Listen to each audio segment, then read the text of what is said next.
Have you ever wondered why two people can train at the same gym, follow almost the same workout program, eat the same chicken breast, drink the same protein shake, and yet one of them builds muscle noticeably faster while the other stays skinny, weak, and frustrated month after month? Most people immediately blame genetics or luck, but the truth is much less mystical and much more practical. The real difference usually lies in something most people have never been taught to think about, and that is the anabolic environment inside their body.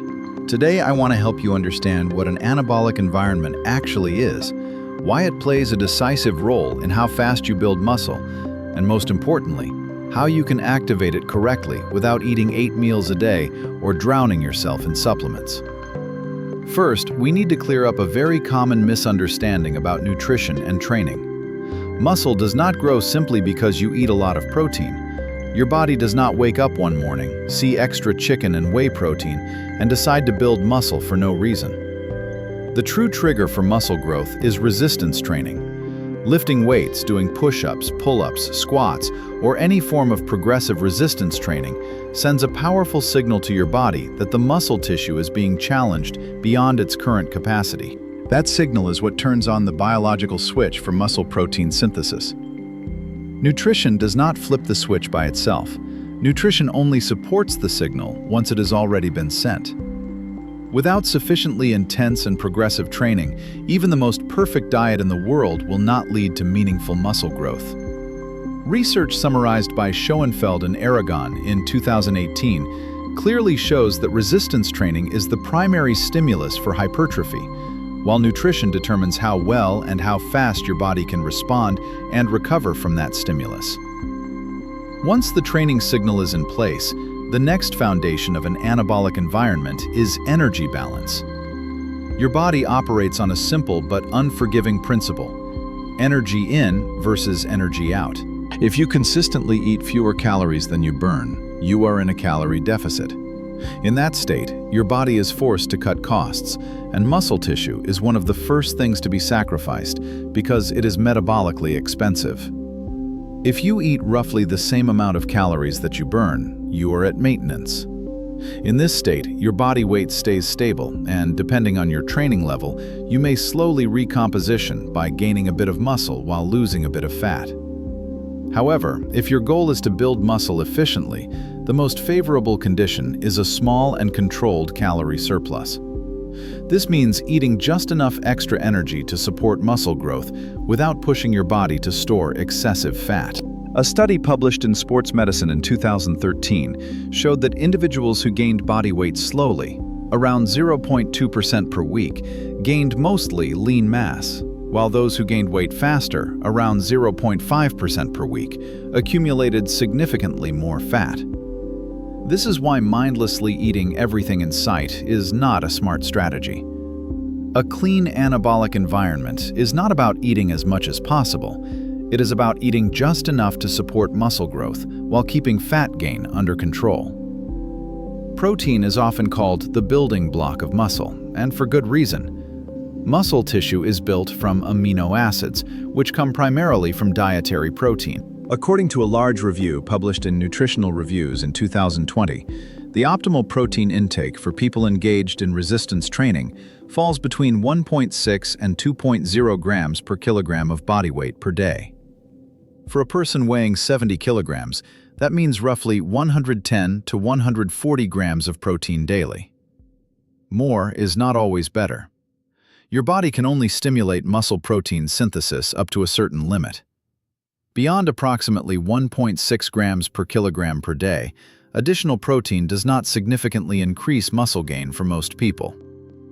Instead of forcing down excessive protein, a smarter approach is to distribute your intake evenly across the day. Consuming 3 to 4 meals, each containing about 25 to 40 grams of protein, helps maintain a steady anabolic signal and prevents long periods where muscle tissue lacks the raw materials needed for repair and growth. If your schedule does not allow for multiple meals, do not panic. Total daily protein intake matters far more than perfect timing. Prioritizing protein intake around your workout or in the evening can still be effective. The human body is far more flexible and adaptive than fitness myths often suggest, as long as you remain consistent and avoid prolonged deficiencies. Protein alone, however, does not create an anabolic environment. Carbohydrates and fats play critical supporting roles. Protein is the bricks, but carbohydrates and fats are the workers that make the construction possible. Carbohydrates replenish muscle glycogen, which fuels intense training sessions. If carbohydrate intake is too low, glycogen levels drop, training performance suffers, and you can no longer create a strong enough stimulus to signal muscle growth.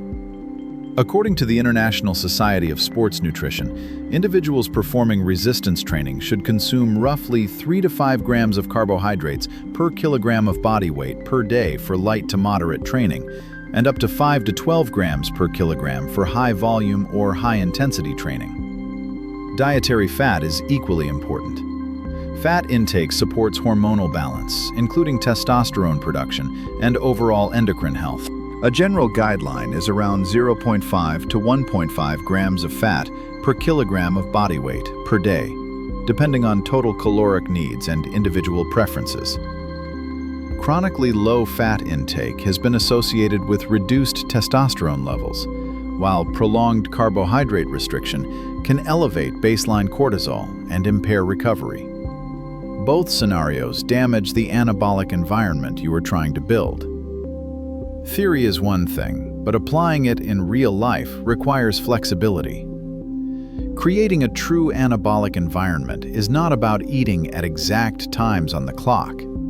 It is about maintaining a steady flow of nutrients throughout the day and avoiding long periods of severe underfeeding. If you train in the morning, a light and easily digestible snack, such as a banana, yogurt, or a couple of boiled eggs, is often enough to activate the nervous system and improve performance. If you train in the afternoon or evening, ensuring that your lunch provides sufficient energy will help keep glycogen levels high and training quality strong. Many people obsess over the so-called anabolic window and believe they must consume protein within 30 minutes after training or risk losing their gains.